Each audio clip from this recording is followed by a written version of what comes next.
श्री प्रमोद कुमार जैन, श्रीमती श्वेता, श्री नवीन कुमार, श्रीमती कविता जी, शैलेश, सपन, अमन, हर्षित, कुहू, अंशिका, पीहू जैन, श्रीमती सुरेखा, श्री सुभाष कुमार जैन, अंशिका जैन एवं समस्त परिवार बहेरियावाला, निवासी सागर मध्य प्रदेश एवं नारायणपुर छत्तीसगढ़।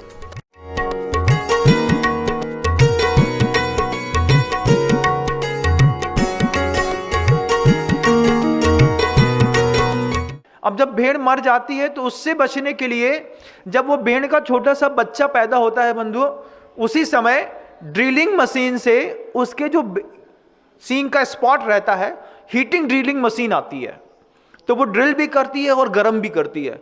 तो ड्रिल और हीट गर्म करने के पूरे जो मुंडा भैंसें होती हैं या फिर मुंडा भेड़ें होती हैं, वो अपने आप मुंडा नहीं हो जाती, उनके पीछे पूरी ड्रिलिंग मशीन डाली जाती है और हीट ड्रिल करके वहां पर जिंदा में भेड़ के बकरे के बच्चे के मुंह को ऐसा फंसा करके और पूरी सींग को ड्रिल कर दिया जाता है कि दोबारा उसमें से कहीं पर सींग ही नहीं उगती। इतनी बर्बरता है, आप सोचिए, उनका शुद्ध वंश खत्म कर दिया। उनको प्रोड्यूस करने के लिए पूरा का पूरा जो है भेड़ से ऊन निकाल लिया। 5 साल तक किसी भी भेड़ से ऊन निकाला, फिर उसी के बाद उसी भेड़ के मीट को एक्सपोर्ट कर दिया काट करके। ये जो है मतलब ऊन और मीट की टेक्नोलॉजी है। ये जितने भी भेड़ आपको नहीं दिखता, आपको तो बड़े बड़े स्टोर्स में सीधे सजी धजी बल्कि रंगीन बेहतरीन मार्टिन कार्लो की, कहीं दूसरी कंपनी की बहुत अच्छी अच्छी स्वेटर्स दिखाई देती है। लेकिन आप वो चीज भी देखिएगा, वो देखिएगा कि उस स्वेटर के पीछे इतनी बर्बरता होती है कि उस बर्बरता से वो भेड़ चित्कार मारते हैं। एक समय था जब भेड़ नैसर्गिक ऊन देती थी और उसकी पूरी प्रोसेसिंग का जब आप देखेंगे तो आपको पता चलेगा कि इतना हिंसात्मक वस्त्र है स्वेटर, जिसको पहनने से पहले जैन कांप जाता है। ना वो टोपे पहनता है, ना वो मोजे पहनता है, ना वो स्वेटर पहनता है। महाराज हाथ पोस ग्लव्स भी रहते हैं बंधुओं, क्योंकि ये ठंडी आ गई है। कई लोगों के पास पैसा बढ़ गया होगा, कई लोग सोच रहे होंगे कि यूट्यूब में, इंस्टा में या फिर क्या कहते हैं वो गूगल कहते हैं, गूगल में आप अमेजोन में सर्च करते हैं किस बात के लिए कि सबसे बेहतरीन कंपनी का स्वेटर कौन सा है। इससे अच्छा सोचिए कि सबसे बेहतरीन कंपनी की इनर कौन सी है जो प्योर कॉटन से बनी हुई है, जिसके माध्यम से हम इस बार ठंडी का बचाव करें। स्वेटर का पूरी जैन समाज मिल करके परित्याग करने का कायोत्सर्ग उसको कर लेना चाहिए। जैन कुल का कोई भी व्यक्ति, जैन कुल क्या, जिसको भी अहिंसा पे श्रद्धा विश्वास और आस्था है, उस हर व्यक्ति को स्वेटर का जीवन भर के लिए त्याग कर देना चाहिए। सुनाइए दूर दूर तक, 8 साल के बच्चे के लिए भी स्वेटर, बेटा तुम स्वेटर नहीं पहनोगे, महाराज जी ने कह दिया है स्वेटर का त्याग करना है, मतलब अपन को स्वेटर नहीं पहनने। गंदे बच्चे स्वेटर पहनते हैं, अच्छे बच्चे स्वेटर पहनते ही नहीं है। सब्स्टिट्यूट के रूप में आपके पास इनर है बेहतरीन, आप उसको पहनिए, कोई मना नहीं है। ठंडी से बचना है आपको, आपका काम है, बचिए आप, लेकिन स्वेटर अवॉइड करिए, ऊन अवॉइड करिए, क्योंकि भेड़ उतनी ज्यादा हिंसा में मारी जाने लगी हैं आप जिसका अंदाज भी नहीं लगा सकते हैं। और बड़ी बड़ी कंपनियां हैं बंधुओं, इस भारत देश में ही नहीं पूरे विश्व में ये कारोबार करती हैं, ग्लोबल है। यहाँ नहीं बिकता है तो वहाँ, वहाँ नहीं बिकता है तो कहीं और। विदेशों में रहने वाले लोगों की एक मजबूरी हो सकती है कि उनको चमड़े के वस्त्र पहनने पड़ते हैं, उनको स्वेटर पहननी पड़ती है, लेकिन भारत में रहने वाला अहिंसक समाज इतना कॉन्शियस है, इतना जागरूक है कि वह अपनी जागरूकता का उत्कर्ष अपनी दुनिया में सबको दिखाता है। जब दुनिया भर का लोग बोले कि जैन साहब आप स्वेटर नहीं पहनते, तो आप बताइए गर्व के साथ कि हमारे गुरु इस ठंडी में दिगंबर घूमते हैं, तो हमको कम से कम इतना तो अधिकार है कि हम किसी भी हिंसात्मक वस्त्र का प्रयोग न करें। हिंसात्मक वस्त्र का कोई भी प्रयोग की कोई आवश्यकता नहीं है। स्वेटर है उसको निकाल के अलग कर दीजिए। नहीं महाराज खरीद ली है तो इस ठंडी में पहन लेते हैं। आपकी स्वेटर को देख करके भी कोई इंस्पायर होता है, आपकी पहनी हुई स्वेटर को देख करके किसी और के अंदर स्वेटर पहनने का भाव पैदा हो सकता है। कोई व्यक्ति सोच सकता है कि वो दादी की जो स्वेटर थी, आप सोच रहे हैं कि आपके इस बार के वृद्ध पिताजी हैं, 70-75 साल के हो गए हैं, गिफ्ट में एक उनको स्वेटर दे देंगे। इससे अच्छा उनको बेहतरीन कंपनी का कॉटन का बना हुआ कोई आप इनर भी गिफ्ट कर दीजिएगा। बाबूजी ये पतला है और इससे आपको ठंडी नहीं लगेगी, आपका स्वास्थ्य भी ठीक रहेगा। तो वो बहुत अच्छी चीज है, लेकिन ये बहुत ही बेहूदी और गंदी चीज है बंधुओं। पूरी दुनिया के हर जैन समाज के व्यक्ति को, हर अहिंसक व्यक्ति को जिसकी धर्म पर आस्था है, उसको अपने अहिंसक वस्त्रों की ओर झुकाव लाना ही है। आप इस बात को बहुत दूर तक फैलाइए। न चाहते हुए भी रात में सोते सोते लोगों को याद आता है कि कल एक स्वेटर खरीदना है सबसे पहले, नहीं तो धंधा नहीं हो पाएगा। उसके पहले मैं आपको बताना चाहता हूं कि जब आपके मन के अंदर ये भाव आए, स्वेटर छोटा सा भी बच्चा है उसको भी माँ सिखाए, बेटा अपन जैन है ना, अपन स्वेटर नहीं पहनते। महाराज जी ने मना कर दिया ना स्वेटर पहनने को, अब कोई भी बच्चा दुनिया का स्वेटर नहीं पहनेगा। तो क्या पहनेगा महाराज जी? पहनेगा इनर पहनेगा। बच्चों को तो वैसे भी ठंडी नहीं लगती, बट दिसंबर की ठंडी में भी नल खोल करके नीचे खड़े हो जाते हैं, नहाते हैं। उसको देख करके माता पिता को ठंड लगती है। माता पिता भैया इसको ठंडी, वो खूखू करेगा, खांसी करेगा, नाक बहाएगा। लेकिन इतनी ऊर्जा रहती है बच्चों के अंदर कि वो ठंडी में भी ठंडे पानी से नहाने का साहस रखते हैं। ये तो समझदार लोग हैं। जैसे जैसे बॉडी का रेजिस्टेंस पावर घटता है, ठीक वैसे वैसे हमको बहुत सारी सुविधाओं की जरूरत पड़ती है। लेकिन हम इस बात को अपने दिमाग में बहुत गहराई तक बैठा लें। जिसके दिमाग में नहीं बैठी है उसको ये क्लिपिंग सुनाने की, बताने की कोशिश करें। महाराज कहते हैं साफ साफ शब्दों में, जैन समाज का कोई भी व्यक्ति, अहिंसक समाज का कोई भी व्यक्ति, भगवान को स्पर्श करने वाला कोई भी व्यक्ति भेड़ों के साथ इस तरीके की हिंसा बिल्कुल भी नहीं करेगा। आपको मेरी बात समझ में आ रही है? आप समझ रहे हैं ना इस बात को कि दुनिया भर में ये संदेश आपको, आपकी जवाबदारी है, आपको प्रचारित करना है कि जैन समाज का कोई भी व्यक्ति स्वेटर ना खरीदेगा, ना पहनेगा। और जो उसने पहले से भी एकत्रित करके रखी है, मान लो वो कल तक पहनता था जानकारी के अभाव में, वे लोग भी सामूहिक स्थल पर कभी भी स्वेटर पहन करके नहीं जाएंगे। उनको ये संकल्प करना पड़ेगा, जम सक्कई तम की रही तजम न सक्कई तहेव सत्तहणम। आप जितना कर सकते हैं उतना करिए। सामूहिक स्थान पर आप स्वेटर पहन के जाएंगे, आपके स्टैंडर्ड को देख करके दूसरे के मन के अंदर स्टैंडर्ड का भाव पैदा होगा। उसके चक्कर में एक और भेड़ मारी जाएगी। क्या होता है, 1 मिनट में एक भेड़ के शरीर से पूरे के पूरे बाल निकाल देने में कितनी स्पीड में वो चलाते हैं। आप देखिए, आपको तो सब दिखता है, पढ़े लिखे लोग हैं, अंग्रेजी आती है आप लोगों को, वो चलाते बनता है। उसमें आप देखिएगा कि भेड़ों का कैसे ऊन निकाला जाता है। और ये पूरी प्रोडक्शन फैक्ट्री है बंधुओं। जब पीछे का पोर्शन, पूंछ काट दी जाती है, स्किन काट दी जाती है, भेड़ों के सींग में यहाँ पे ड्रिल कर दिया जाता है, उनके पूरे जेनेटिक कोड को चेंज कर दिया, सिर्फ एक चीज के लिए, क्या? स्वेटर मिलेगी, ऊन, कारोबार। मनुष्य इतना स्वार्थी है कि वो अपने स्वार्थ और अपने स्वाद के लिए पूरी दुनिया को बर्बाद करने की ताकत रखता है। किसी भी जानवर के ऊपर हस्तक्षेप करना उसने अपना मौलिक अधिकार समझ लिया है। आपने जिस तरीके से किसी भेड़ की पूंछ काट दी है, आप इसमें से किसी इंसान की मूंछ काट के दिखाइए, कोई आपकी गर्दन नहीं उड़ा दे तो कहना। आप कोशिश करके देखिएगा, पूंछ में तो भाग लिखा हुआ है, आप मूंछ में एक ब्लेड चला के दिखाइए तो किसी और की। इंसान के साथ दुराचार करे तो वो अपराध की श्रेणी में आता है बंधुओं। लेकिन इंसान जानवर के साथ अपराध करे तो वो अपराध की श्रेणी में नहीं आता। ये भारतीय दंड संहिता की बहुत बड़ी कमी है। मछली के साथ अपराध करे तो वो अपराधी नहीं है, वो मत्स्य पालन का केंद्र मान लिया जाता है। फार्मिंग हो रही है, क्या कर रहे हैं? मुर्गी पालन का केंद्र है। वो मुर्गी के साथ इंसान को अपराध करने की छूट किस भगवान ने दी है? किस कॉन्स्टिट्यूशन में लिखा है कि तुम मुर्गी की हत्या कर सकते हो? कभी देखिएगा, छोटा सा चूजा होता है अंडे का, वो जो इंजीनियरिंग कॉलेज में प्रेशर की मशीन होती है ना, प्रेशर मशीन देखी है, बीच में एक कोई चीज फंसा देते हैं, फिर उसके ऊपर से धीरे धीरे प्रेशर देते हैं, नीचे लोहा रहता है, उस प्रेशर की मशीन से दबाने पर वो लोहा कितने प्रेशर में, 10 टन का प्रेशर दिया, 20 टन का प्रेशर दिया तो कितने में वो फटता है, क्रैक्स बनते हैं। ये इंजीनियरिंग के फर्स्ट ईयर में सिखा दिया जाता है।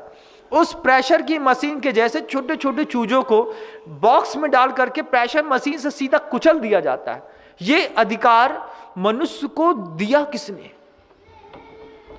कहां से तुम पाकर के लाए हो इस बात के लिए कि तुमको यह अधिकार है कि तुम चूजे मार दो, तुम बकरे मार दो, तुम हाथी मार दो, तुम भैंसा मार दो? ये भगवान ने तुमको कहां भी अधिकार दे दिया? मनुष्य कितना दुर्दांत हो गया है। इतना दुर्दांत पहले नहीं था। कितना दुर्दांत हो गया है मनुष्य, उसको सबको मारने का अधिकार है। एक आदमी को एक चांटा मार दिया, पत्नी को थोड़ा सा गलत कह दिया, फिर कोर्ट केस के चक्कर लगाते लगाते परेशान हो जाता है। 20 साल निकल जाते हैं, करोड़ों रुपए बर्बाद हो जाते हैं। लेकिन यहां पर कोई रोक टोक नहीं है। वे मूक पशु के लिए कोई आवाज उठाने तैयार नहीं है, कोई ये कहने तैयार नहीं है कि ये मूक पशु का भी अपना साम्राज्य है। ये भी भगवान के भेजे हुए वे अमूल्य जीव हैं जिनके कारण प्रकृति का संतुलन बना हुआ है। लोग कहते हैं गाय नहीं खाएंगे तो गाय इतनी बढ़ जाएंगी कि वो पूरी धरती में फैल जाएंगी। दुनिया में गधे बहुत कम लोग खाते हैं, तो क्या गधे पूरी दुनिया में फैल गए? प्रकृति की अपनी व्यवस्था है, प्रकृति अपनी व्यवस्था के हिसाब से चलती है बंधुओं। आपको उसकी व्यवस्था में हस्तक्षेप करने का कोई अधिकार नहीं। लेकिन हस्तक्षेप हुआ, लोगों ने ऐसे ऐसे धर्म की प्रभावना करी, लोगों ने ऐसी ऐसी हिंसात्मक क्रियाओं को धर्म बताया कि बहुत सारे समझदार लोगों के मन के अंदर भी ये बात बैठ गई कि प्रकृति में पैदा हुआ प्रत्येक प्राणी मनुष्य के लिए ही बना हुआ है।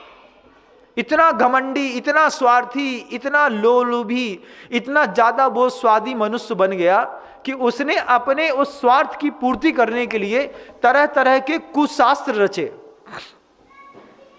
और शास्त्रों में रच रच कर ये बात कह दी। जो काम लीगल नहीं थी वे उन्होंने दूसरे शास्त्रों में रच करके लीगल करवा ली। उसके मन के अंदर मांस खाने का लोभ जगा और मांस खाना दोनों में पाप, लोगों में पाप लगा। उसने शास्त्र में लिख करके लीगल करा दिया। शास्त्र में लिखा है, पढ़ लो शास्त्र। कहां लिखा है शास्त्र में कि मनुष्य किसी भी जीव की हिंसा करके उसको खा सकता है? कौन सा धर्म है ऐसा सृष्टि में जो पापमय प्रवृत्तियों के साथ किसी को मुक्ति और मोक्ष दिलाने के साम्राज्य को स्थापित करने की घोषणा करता है? क्या राम को पसंद है?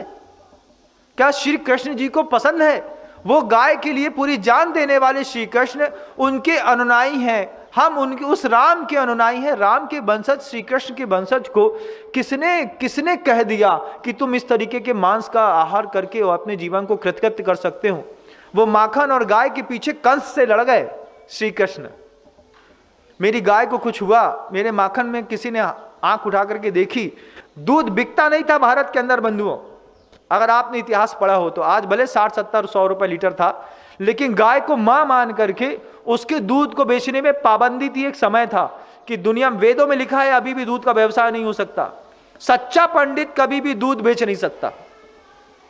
उसको पता है कि ये गाय है, गौ माता है, इसके दूध को हम ऐसे ही दे देते सामान्य से, भैया ये 1 बाल्टी दूध है आप ले जाओ।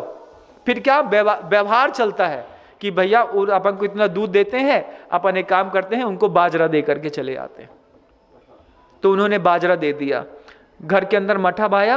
अब मठा बिकता नहीं, मठा को ऐसे ही छोड़ देते थे, घड़ा भरा हुआ है आप उसको ले जाइए। सच्चा पंडित कभी भी दूध का व्यवसाय नहीं कर सकता।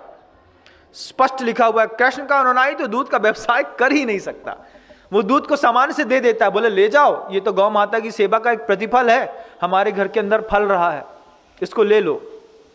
तो फिर क्या है, क्या कर सकता है? गौपालन करता है, गौपालन करता है, गौरक्षण करता है, सारे काम करता है। लेकिन जहां धार्मिक दृष्टि से आप देखेंगे तो व्यवसाय की मनाही थी। ये वो भारत की वसुंधरा है, एक विशेष वर्ग के लिए। बाकी लोग उसका व्यवसाय भी करते हैं, बाकी लोग दूध का व्यवसाय करके उसकी एक व्यवस्था बनाते हैं, वस्तु व्यवस्था बनी हुई है। मनुष्य ने इतना स्वार्थ का प्रदर्शन किया है कि उसको जिस भी जीव का मांस खाना हुआ उसने कैसे कैसे कुशास्त्रों में लिख करके इस बात की घोषणा करा दी, ये भी हमारे लिए है, ये भी हमारे लिए, ये भी हमारे लिए है। 2, 5, 700 साल हो गए, आज वो शास्त्र लोगों को आईपीसी की धाराओं में उसमें दिखाए जाते हैं। देखिए हमारे शास्त्र में लिखा हुआ है यहाँ पे तो हिंसा कर सकते हैं। बहुत बढ़िया, ताली बजानी चाहिए तुम लोगों के लिए। तो बहुत अच्छे तरीके से। अहिंसा परमो धर्म है। जैन होने के लिए, जैन हूं इसलिए ऐसा नहीं बोल रहा हूं, पूरे विश्व का धर्म है। जब आपके साथ गलत होता है तो आपको कितना बुरा लगता है। कोई निकाले तुम्हारे पीछे के भाग को चाकू से, तुम्हें कैसा लगेगा? उस भेड़ का पूरा उखाड़ दिया, सींग उखाड़ दी, कहीं कुछ कर दिया, पूरे व्यवसाय में जा, उसमें क्या आत्मा नहीं है? क्या उसमें संवेदना नहीं है?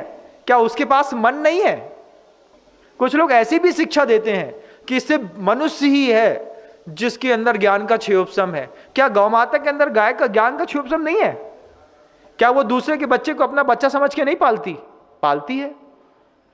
उसी के दूध से हमारा काम चलता है और चल रहा है। जम सक्कई तम की रही, त जम न सक्कई तहेब सद्दैणम। आप गलती करते हैं तो आप घोषणा करिए कि ये मैं करता तो हूं लेकिन गलत है, तुम मत करना। तो भी आप क्यों कर रहे हैं? मैं छोड़ नहीं पा रहा हूं, ये मेरी मजबूरी या कमजोरी हो सकती है, लेकिन ये गलत है, ऐसा भी तो बोलना सीखो। स्वेटर पहने हो, उठा करके फेंक देना चाहिए, बाहर निकाल दो स्वेटर कि एक बार गलती होगी। वो जो सुबह सुबह काम करने वाली बाई होती है, रोड में झाड़ू लगाती है ना, वो जो साफ करने वाले सफाई कर्मचारी होते हैं, हमने ब्रह्मचारी अवस्था में एक आदत बना ली थी। घर में अलमारी भरी पड़ी थी पूरी की पूरी, सफारी से, जीन्स से, टी शर्ट से, शर्ट से। तो क्या करता था, सुबह सुबह घर से निकलता था और एक जोड़ी कपड़ा उठा करके सुबह सुबह झाड़ू लगाने वाली उस बाई के उस बॉक्स में डालता हुआ निकल जाता था। उसको कभी पता नहीं चला कि किसने ये कपड़ा डाला। आप लोगों का कर्तव्य बनता है कि अपने घर की जितनी भी स्वेटरें हैं, सुबह सुबह झाड़ू लगाने वाली वो जो बाई आपके दरवाजे पे आती है, उठा करके उसके बॉक्स पे डाल दीजिए। वो उपयोग कर लेगी, अपने बच्चे को पहना लेगी, अपने परिवार को पाल लेगी, पोस लेगी, कुछ भी कर लेगी। एक बार कर दीजिए और अगली बार का, इस बार का संकल्प कर लीजिए कि हम इस तरीके के वस्त्र पूरी जीवन में कभी भी नहीं खरीदेंगे। कितने लोगों को ये हिंसा दिखाई दे रही है, आप मुझे बताएं। कितने लोग इस बात का संकल्प कर सकते हैं कि बिना स्वेटर के मैं अपनी जिंदगी बहुत अच्छे से जी सकता हूं? इस बात से मुझे खुशी होगी और आपको इस बात को जानना और समझना है। कॉन्शियस होने के कारण ही हम जैन कहलाते हैं बंधुओं, नहीं तो मनुष्य का मनुष्य में कोई अंतर थोड़ी दिखाई देता है। ये शाम न विद्या न तपो न दानम गुणम न शीलम न दया न क्षमा, ये मृत्यु रूप लोके भुवि भारभूता मनुष्य रूपेण मृगाश्चरन्ति। शरीर इंसान का है, आत्मा के अंदर के परिणाम जानवर के बनते चले जाते हैं। इसलिए आचार्य बार बार इतना संकेत देते, आचार्य बार बार इस चीज की घोषणा करते हैं कि अपने उस हिंसात्मक जीवन से जितना आप बच सकते हैं बचने का प्रयास करिए। भगवंत गुरुदेव श्री विद्यासागर जी मुनि महाराज की।